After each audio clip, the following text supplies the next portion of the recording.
Evangelho de João, capítulo 3, vamos ler do verso 1 até o verso de número 15. Eu não vou fazer uma exposição desse texto, mas depois vocês vão ter a oportunidade de saber por que nós estamos lendo esse texto ao tratarmos desse assunto. Havia entre os fariseus um homem chamado Nicodemos, um dos principais dos judeus.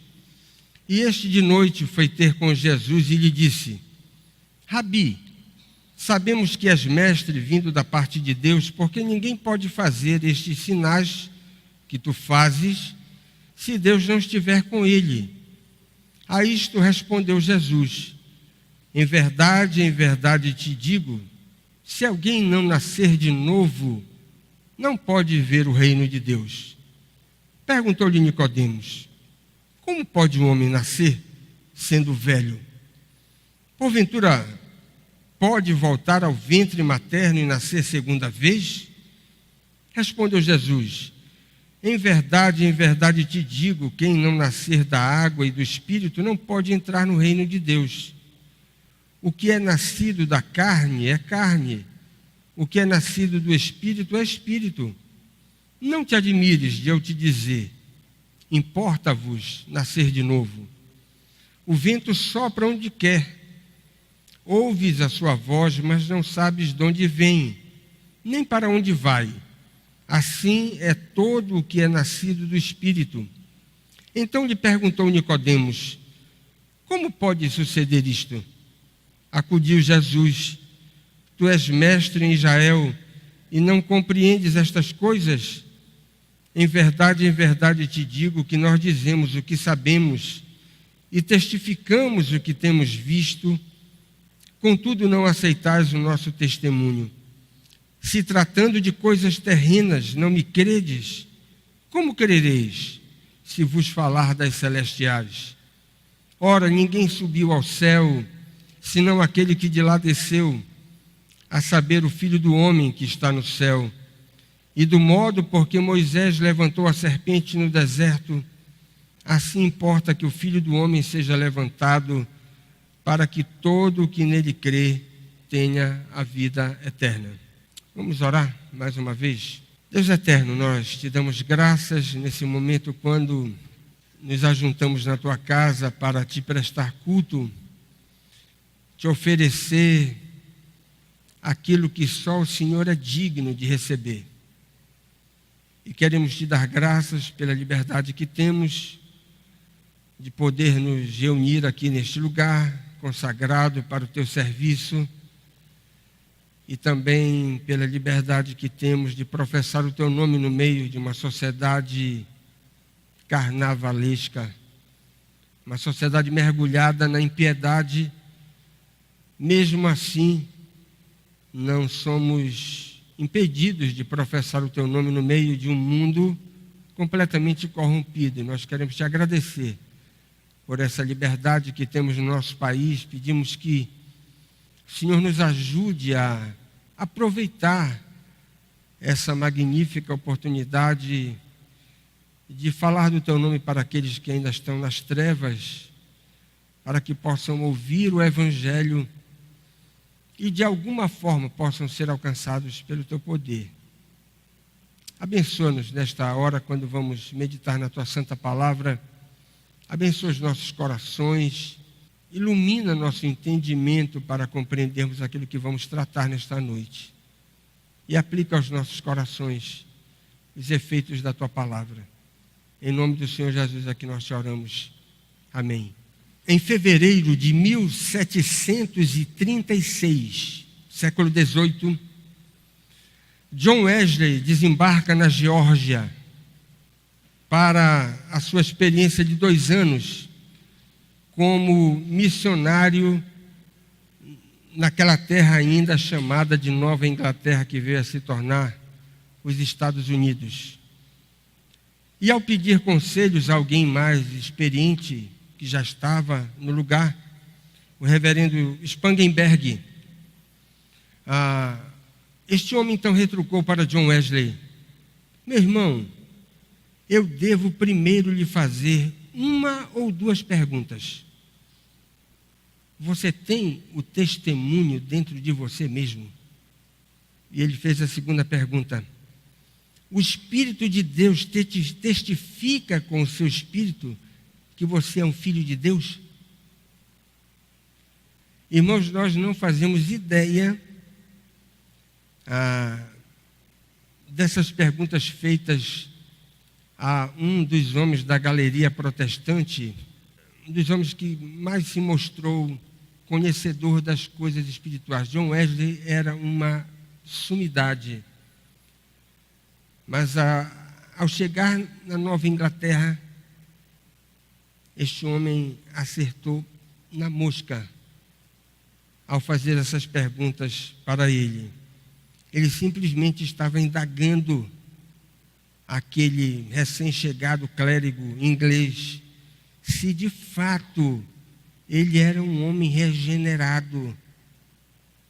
Porque se ele não pudesse responder afirmativamente tudo aquilo que ele havia proposto para realizar ali como missionário, não ia ter a menor possibilidade de êxito.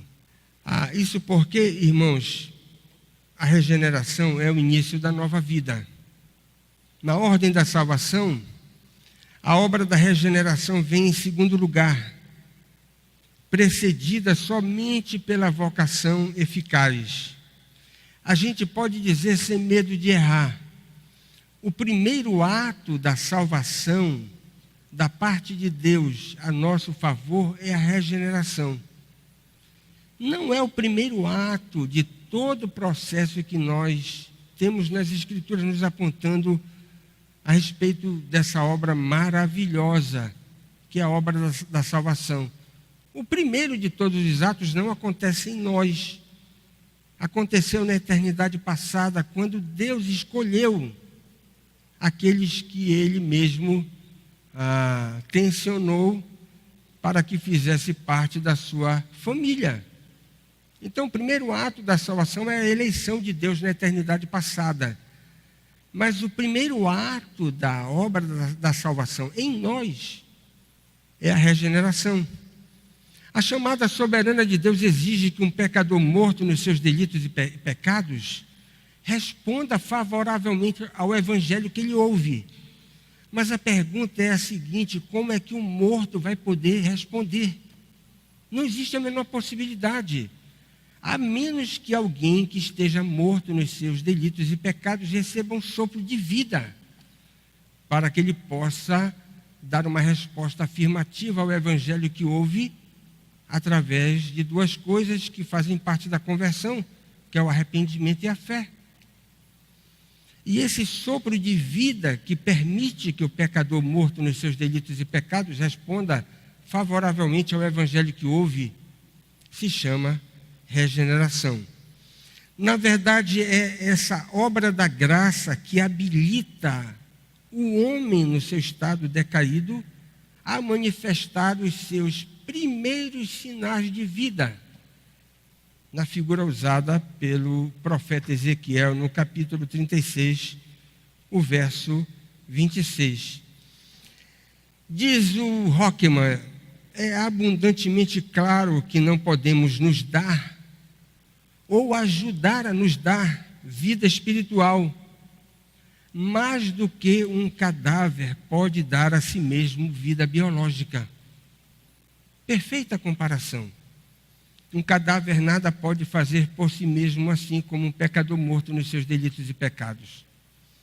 A menos que um cadáver receba a ordem divina para que ressuscite, nós teremos vida. E a menos que um homem morto nos seus delitos e pecados seja regenerado, ele vai poder responder favoravelmente ao evangelho que ouve.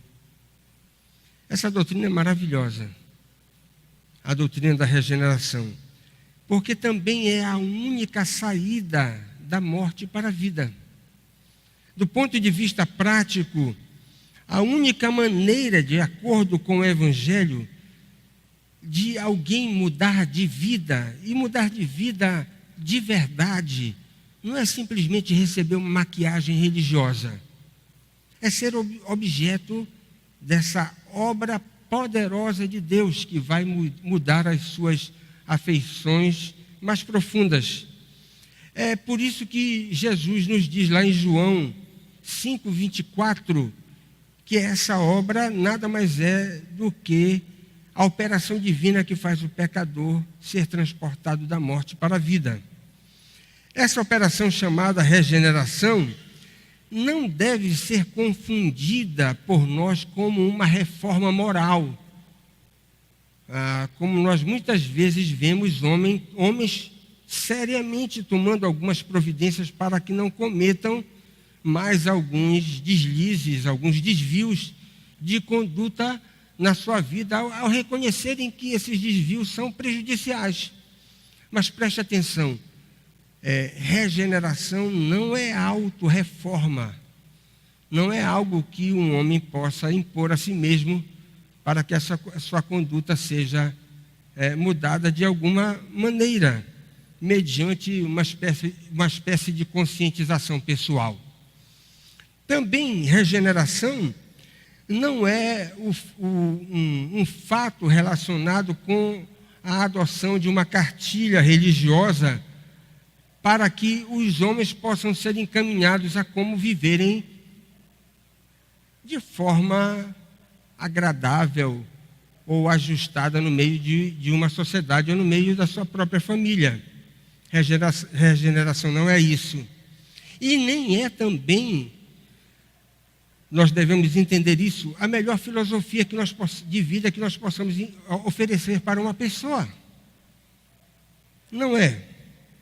A regeneração, preste atenção, é a operação divina, a única maneira que nós temos na experiência do homem desde que o pecado entrou no mundo, para que o homem tenha a possibilidade de apertar os seus próprios parafusos.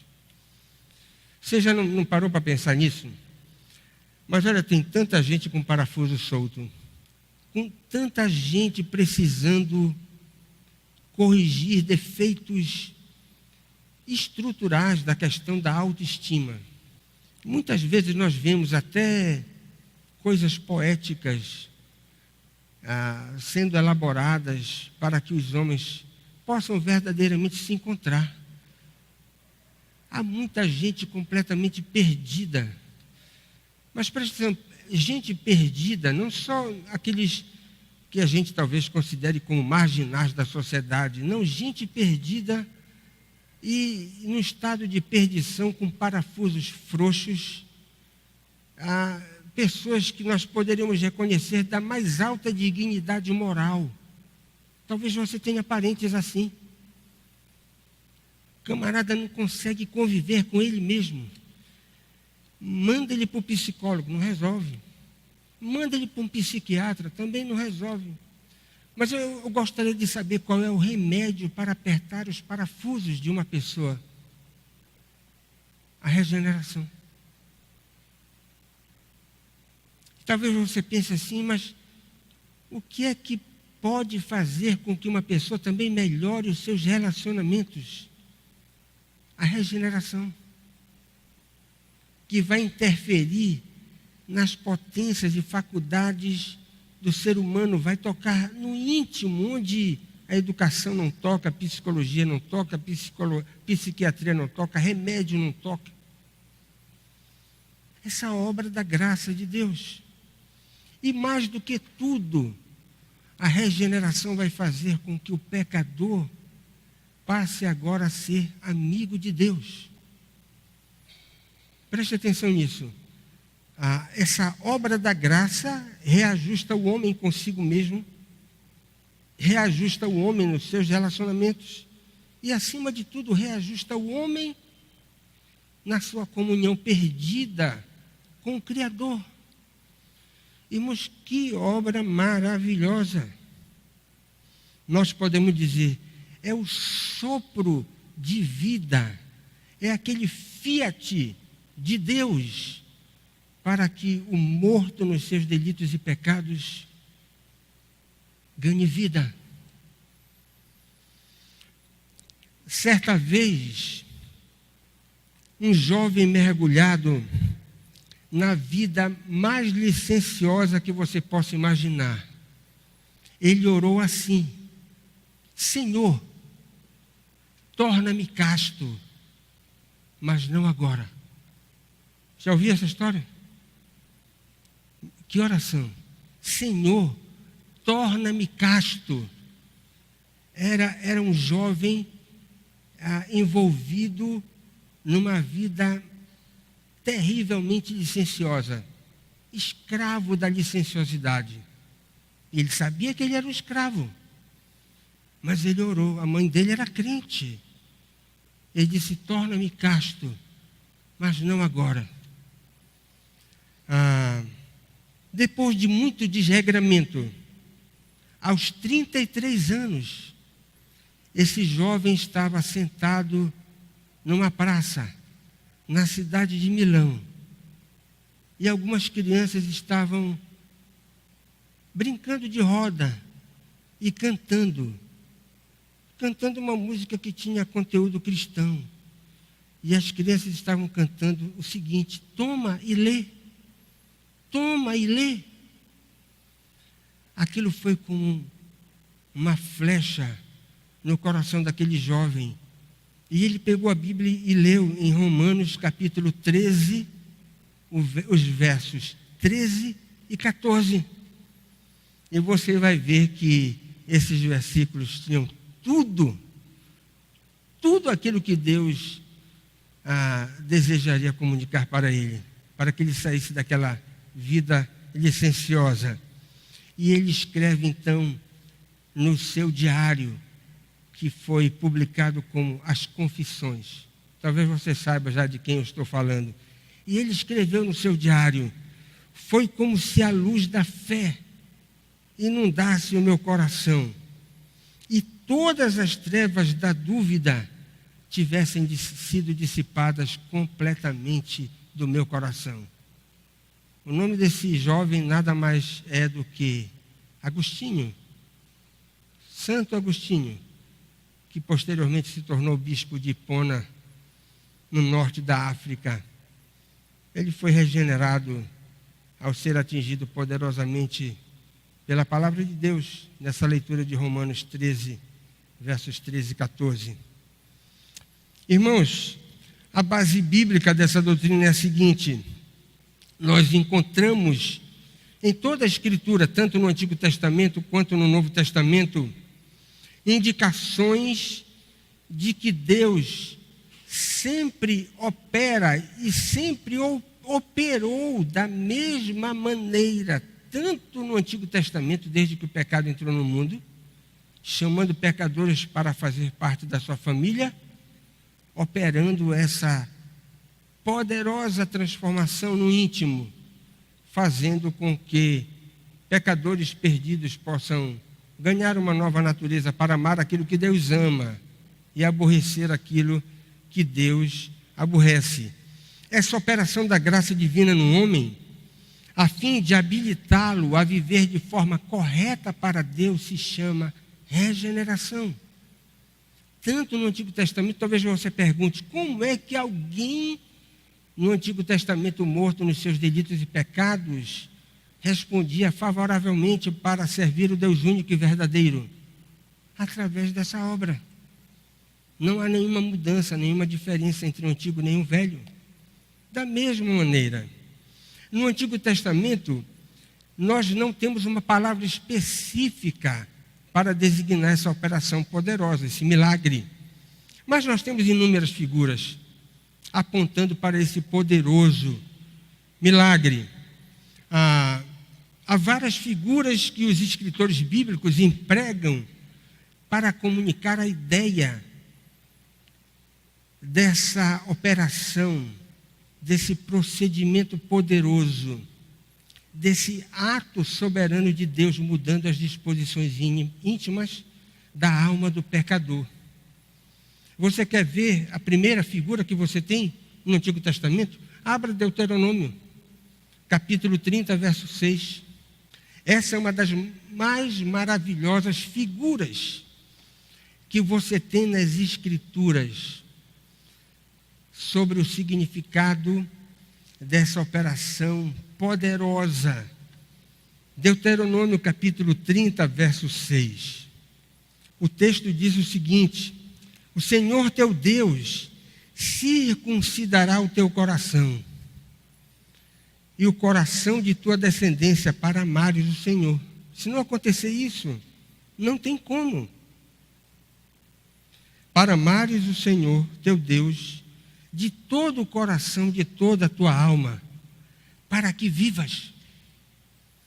Irmãos, a primeira figura que nós encontramos no Antigo Testamento é a circuncisão do coração. E olha que coisa interessante. A circuncisão, você sabe o que é a circuncisão? É a operação de fimose. Para que a gente entenda, não é? E Deus, que Deus criativo. Olha, que Deus sábio. Ele estabeleceu a circuncisão para que fosse o sinal da aliança que ele estabeleceu com o seu povo. Gênesis capítulo 17, você tem isso. Mas por que a circuncisão? Você já parou para pensar?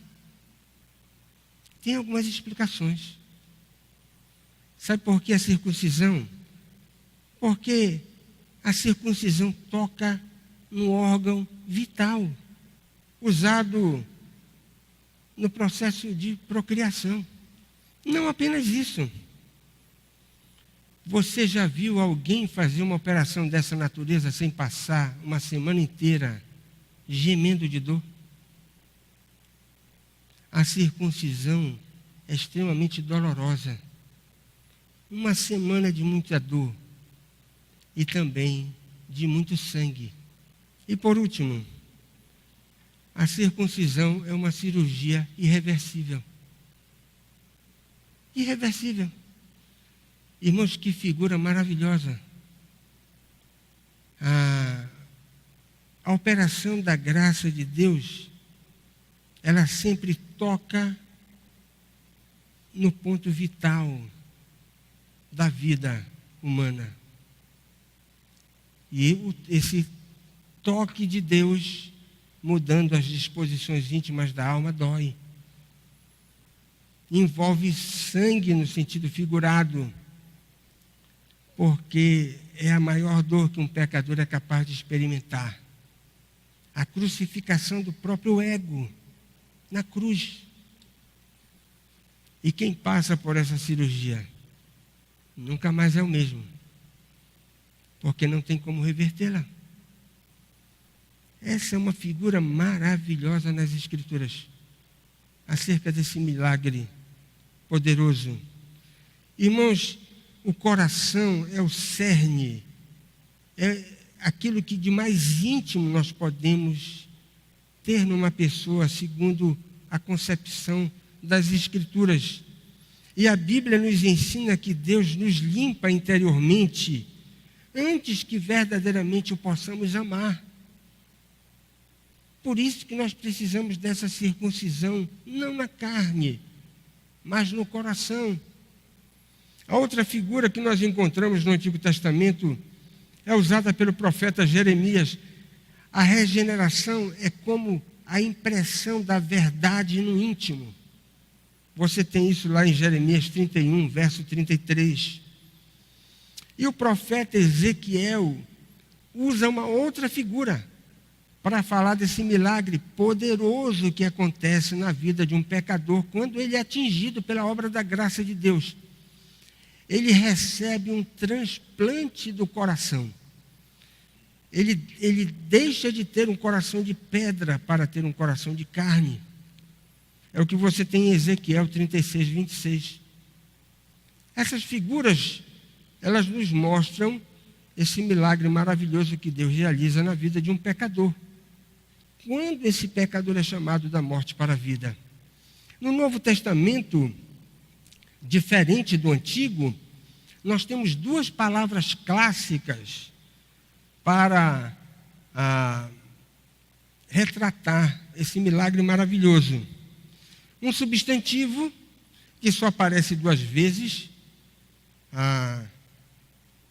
palingenesia, essa palavra aí.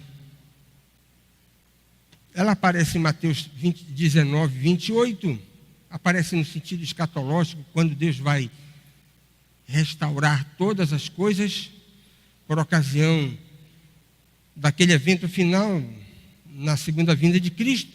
Mas em Tito, capítulo 3, verso 5, você tem no sentido individual.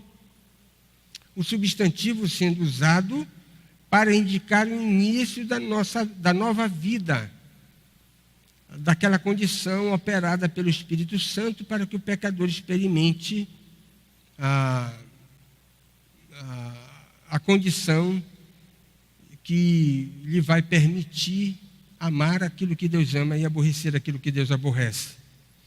Existe um verbo também, anagenao, que é usado também no Novo Testamento para traduzir essa operação poderosa da graça de Deus.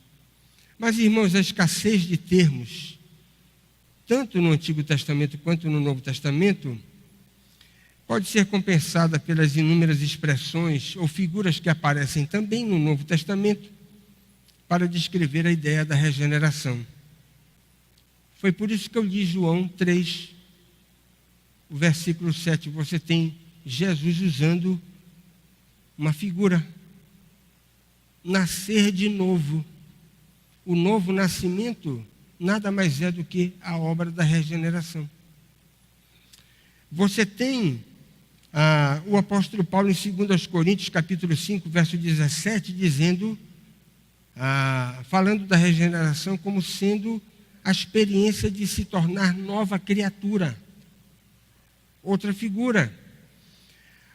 João, na sua primeira carta, capítulo 3, verso 9, capítulo 5, verso 18, diz que aqueles que são crentes são pessoas nascidas de Deus, indicando novamente esse processo poderoso da parte de Deus, que traz nova vida para o pecador morto nos seus delitos e pecados. De todos os escritores do Novo Testamento, sem sombra de dúvidas, João, o apóstolo João, é o escritor que mais fala dessa obra maravilhosa que comunica vida para o pecador morto nos seus delitos e pecados. E é por isso que eu li João 3, a história de Nicodemos, porque sem sombra de dúvidas, todos os comentaristas concordam que aqui, no diálogo de Jesus com Nicodemos, nós temos o texto clássico sobre essa doutrina em toda a Escritura. Se nós tivéssemos que escolher um texto para falar sobre o milagre da regeneração, sem sombra de dúvidas, seria João capítulo 3. O diálogo de Jesus com Nicodemos. E a observação positiva que nós fazemos acerca desse texto é que Jesus travou com Nicodemos não apenas um diálogo ocioso, porque o próprio Evangelho de João nos diz que posteriormente Nicodemos se converteu. Nós não temos aqui um diálogo sem que tivesse redundado em salvação. Nicodemos foi salvo. E nós podemos dizer que ele foi salvo porque ele foi objeto da operação poderosa da graça de Deus. Ele foi regenerado. Foi um homem alcançado pelo poder transformador de Deus. Irmãos, qual a definição dessa maravilhosa doutrina? Eu poderia citar aqui muitos autores, vou citar apenas um. Luiz Berkoff, que ele nos diz o seguinte: regeneração é o ato de Deus, através do qual ele comunica para o pecador o princípio da nova vida. Ele implanta o princípio da nova vida no íntimo do homem, fazendo com que todas as disposições íntimas da alma sejam dirigidas na direção da santificação. Essa é uma definição muito importante. O Wayne Grudem diz que regeneração é um ato secreto de Deus, através do qual ele nos concede nova vida espiritual. também correto. Rockman diz, é a obra do Espírito Santo pela qual ele inicialmente traz as pessoas à vida e as une com Cristo, transformando seus corações para que aqueles que estão espiritualmente mortos se tornem espiritualmente vivos, habilitados a se arrependerem do pecado, do contrário não teriam condições de fazê-lo, de crerem no Evangelho e de passarem a servirem o Senhor. Claro, Lloyd Jones diz o seguinte, regeneração é a implantação da nova vida na alma do pecador. Independente do estado em que esse pecador esteja, preste atenção nisso. Pecadores polidos muitas vezes ficam sem salvação.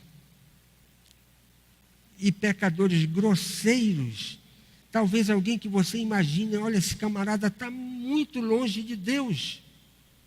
Não perca as esperanças. Ele pode ser objeto da graça de Deus. E talvez você possa imaginar, mas e se eu estiver tratando com um dos homens que aos meus olhos pareça ser o maior ateu da face da terra? Quem sabe? Nós não podemos dizer, quem sabe? Deus pode alcançá-lo. E eu estou dizendo isso porque eu escolhi uma história, uma ilustração para nos fazer ter esperança, que na verdade é a história relacionada com o autor do texto que eu coloquei no boletim desse mês, C.S. Lewis. Este homem foi um ateu, confesso, desde a sua adolescência. Mas Lewis foi confrontado com as verdades do cristianismo quando ele tinha cerca de 31 anos.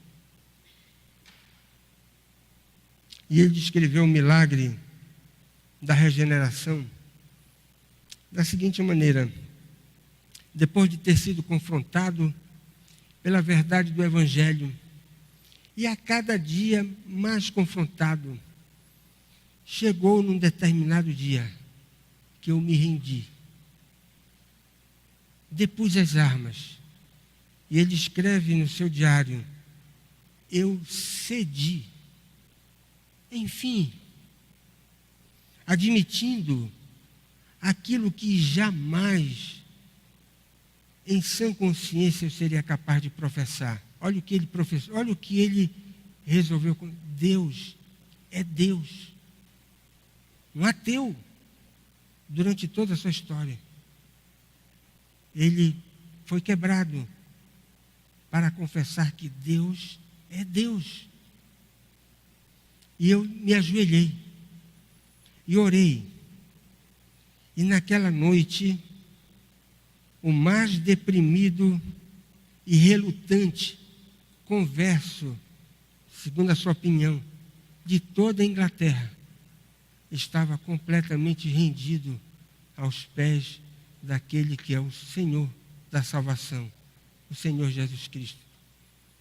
História maravilhosa de um homem com um intelecto brilhante, ateu até os seus 31 anos, mas ao ser confrontado pela verdade do Evangelho, teve que depor as suas armas, teve que se render e dizer, Deus é Deus, e se humilhar e confessar o nome do Senhor Jesus. Eu quero ver apenas uma característica hoje à noite da regeneração para a gente terminar. Jamais esqueça isso, irmãos. A regeneração é um ato exclusivo de Deus. A regeneração é uma obra criadora de Deus, uma obra na qual o homem não participa. Ele é completamente passivo, na qual não há lugar para nós encaixarmos a cooperação humana. Mas talvez você pergunte, será que eu não posso cooperar com essa obra nem com 5 centavos. Não pode. É uma obra exclusiva de Deus. E temos evidências bíblicas disso. Eu desafiaria você a encontrar nas Escrituras um só versículo onde você tenha o verbo regenerar no imperativo. Regenerai-vos. Regenerai-vos. Um profeta se dirigindo para uma assembleia de pecadores dizendo que eles deveriam se regenerar. Você não vai encontrar. Você não vai encontrar uma só vez o apóstolo Paulo nos seus sermões, ou Pedro no seu sermão, ou Estevão no seu sermão, ou qualquer um dos apóstolos do Novo Testamento usando esse verbo no imperativo nas suas cartas para que os seus leitores pudessem operar em si mesmos a regeneração. Nós não temos a utilização desse verbo no imperativo. E nem poderíamos ter. Porque a regeneração é uma obra exclusiva de Deus. O homem não pode operar isso em si mesmo, ainda que tenha vontade de fazê-lo. E a outra prova bíblica é que em todas as passagens nas quais você tem não apenas o substantivo, mas tem o verbo, nas passagens onde você tem todas as figuras que ilustram esse poderoso milagre, procurando comunicar o conceito da regeneração, em todas essas passagens, o sujeito da ação é exclusivamente Deus. Você não tem em nenhum lugar a indicação da circuncisão do coração com a participação do pecador. Não tem em nenhum lugar das Escrituras a indicação de um transplante de um coração de pedra para um coração de carne com a participação do próprio indivíduo transplantado.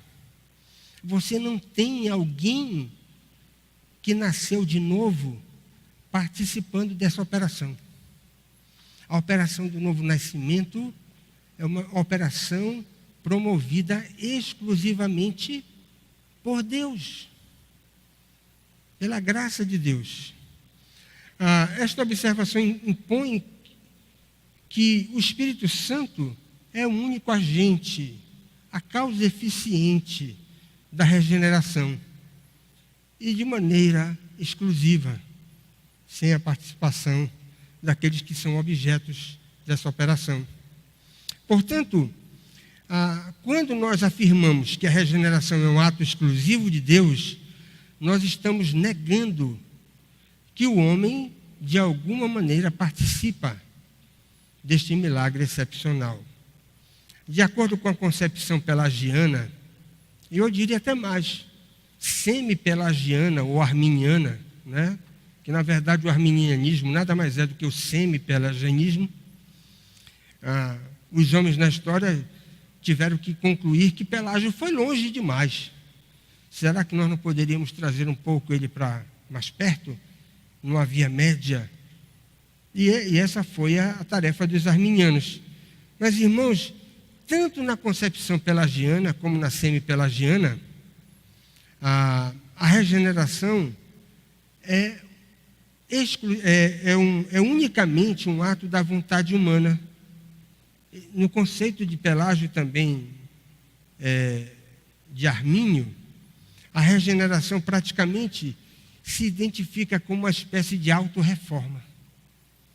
Nós não encontramos base bíblica para isso. E é por isso que nós rejeitamos esse pensamento. Nós afirmamos que na regeneração o homem não tem qualquer participação. Ele é apenas passivo, radicalmente passivo, não participa. Quando nós dizemos que a regeneração é um ato exclusivo de Deus, nós também negamos de forma enfática o poder inerente da verdade. Mas o que é que isso significa? Olha que coisa interessante. Há pessoas que são expostas durante a vida toda a grandes sermões, pregados por eloquentes pregadores, mas preste atenção, às vezes passam 10, 20, 30, 40 anos ouvindo poderosos sermões e de pregadores eloquentes, e essas pessoas morrem sem salvação. Mas que coisa engraçada. Mas ouviram sermões poderosos e por homens extraordinariamente habilitados, dotados, com talentos impressionantes. Mas você fica pensando nisso e talvez fique assustado. Nós não deveríamos ficar assustados, porque ninguém foi mais poderoso na pregação do que Jesus. E a maioria daqueles que ouviu Jesus nos dias do seu ministério terreno, a maioria ficou sem salvação. Então preste atenção, não é o pregador e não é a verdade proclamada pelo pregador inerentemente que vai regenerar o pecador morto nos seus delitos e pecados. Muitas histórias nós temos de pessoas que são confrontadas com pouca luz e são alcançadas pelo poder maravilhoso da graça de Deus que as regenera. Quantas histórias você sabe? Não foi assim a história do príncipe dos pregadores? Naquele dia, naquela manhã de neve na Inglaterra, até o ministro faltou, e o pregador que teve que assumir de última hora ficou repetindo o versículo. E o príncipe dos pregadores se converteu, sem que tenha sido através de uma exposição categórica de um texto, né? Como se... Quem pregou foi o Jonathan Edwards, e ele pregou pecadores nas mãos de Deus, nas mãos de um Deus irado. Não foi, não era Jonathan Edwards, nem era pecadores nas mãos de um Deus irado. Era apenas um presbítero da igreja que estava repetindo o versículo. E Charles Spurgeon se converte. Pouca luz. Numa situação que talvez nós não julgaríamos como sendo ideal. Irmãos, preste atenção nisso, que ilustração maravilhosa. Não adianta aumentar a claridade. Vamos duplicar essas luzes. Vamos colocar aqui 500 holofotes da maior potência que nós possamos imaginar. E se nós tivermos um cego aqui dentro, isso não vai fazer nenhuma diferença. Nós podemos quintuplicar o número de lumens aqui neste ambiente. O cego vai continuar sem ver. Não é a quantidade de luz que vai fazer com que um cego veja. O cego só vai conseguir ver quando o autor da vida disser, vê.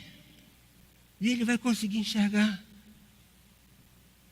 Isso nós precisamos compreender. Irmãos, um texto maravilhoso que prova isso é João 1, o verso 13. Abra lá sua Bíblia. O texto diz, olha, os quais não nasceram do sangue, nem da vontade da carne, e nem da vontade do homem, mas de Deus. Não é a quantidade da verdade, não é a profundidade da verdade, não é o poder inerente da verdade que vai fazer com que um pecador seja regenerado. É a operação misteriosa da graça de Deus na vida daqueles que Ele tem intencionado salvar. E a regeneração também não se dá mediante a aplicação de nenhum meio de graça. Nós negamos a eficácia do sacramento. Há quem acredite que basta se batizar e essa pessoa estará automaticamente salva. Mas preste atenção, a regeneração batismal é uma ficção. O batismo não salva ninguém.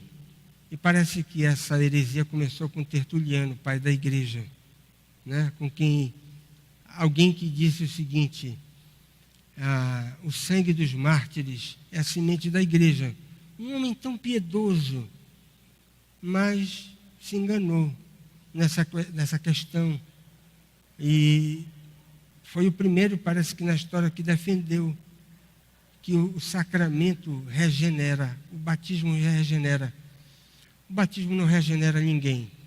Mas talvez você diga assim, mas se tiver muita água? Não, com pouca água ou com muita água, o batismo não regenera ninguém. A regeneração é um ato exclusivo de Deus. Só Ele pode operar aquilo que nós vimos através dessas figuras maravilhosas que nós encontramos nas Escrituras, falando dessa cirurgia, falando desse ato, falando desse procedimento que só pode ser operado pelo Espírito Santo na vida daqueles que Deus chama para a salvação. Deus eterno, nós queremos te agradecer por termos a bênção da tua palavra para a nossa instrução. Muito obrigado, Senhor, por termos luz para o nosso entendimento, termos orientação para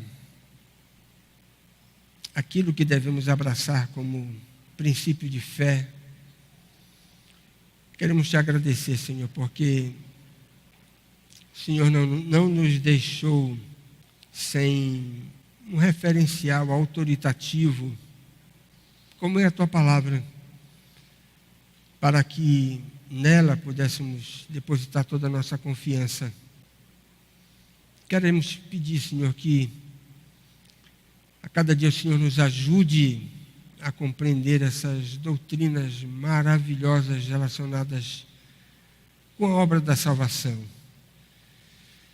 a fim de que a nossa confiança esteja depositada na verdade da tua palavra, exclusivamente naquilo que a tua palavra tem para nos ensinar. E queremos pedir a tua bênção para aqueles que estão aqui nesta noite, que ainda não podem dar testemunho, que foram alcançados por este poder transformador da tua graça, tal como aquele cego que estava sentado junto ao caminho e ouviu o tropel da multidão e clamou desesperadamente ao ouvir que era Jesus quem passava. Tem misericórdia também, Senhor, para que as oportunidades que o Senhor tem oferecido para aqueles que precisam de salvação, essas oportunidades não sejam desperdiçadas, para que essas pessoas não cheguem naquele dia da prestação de contas desamparadas, dizendo: passou a cega, findou o verão, o tempo da oportunidade se foi, e nós não estamos salvos. Usa da tua misericórdia, Senhor, para com estas almas, a fim de que não sejam pessoas que ouvem de forma ociosa o Evangelho, sem que sejam atingidas pelo teu poder transformador. Usa da tua misericórdia a nossa súplica nesta noite. Abençoa também aqueles que já são crentes, para que sejam fortalecidos na fé, possam crescer em gratidão, possam avançar na consagração, na confiança que deve ser depositada exclusivamente na tua pessoa, no desejo irrefreável de fazer a tua vontade acima de todas as coisas. Tem misericórdia, Senhor, de cada um de nós. Leva-nos em paz para os nossos lares. Dá-nos uma semana debaixo da tua bênção. Apesar de toda a confusão reinante no nosso país, na nossa cidade, dá-nos profunda comunhão com o Senhor. Que a graça maravilhosa do nosso amado Senhor e Salvador Jesus Cristo, o amor indescritível e imensurável do nosso eterno Pai, poder, a comunhão, as consolações do Santo e Divino Espírito, estejam sobre nós, irmãos, reunidos hoje à noite aqui na casa do Senhor. Não somente sobre nós, mas sobre todo o povo de Deus espalhado pela face da terra. Não só no dia de hoje, que é o dia do Senhor, mas para todo sempre, até a volta gloriosa do Senhor Jesus. Diante do que dizemos, Maranata, ora vem, Senhor Jesus. Amém.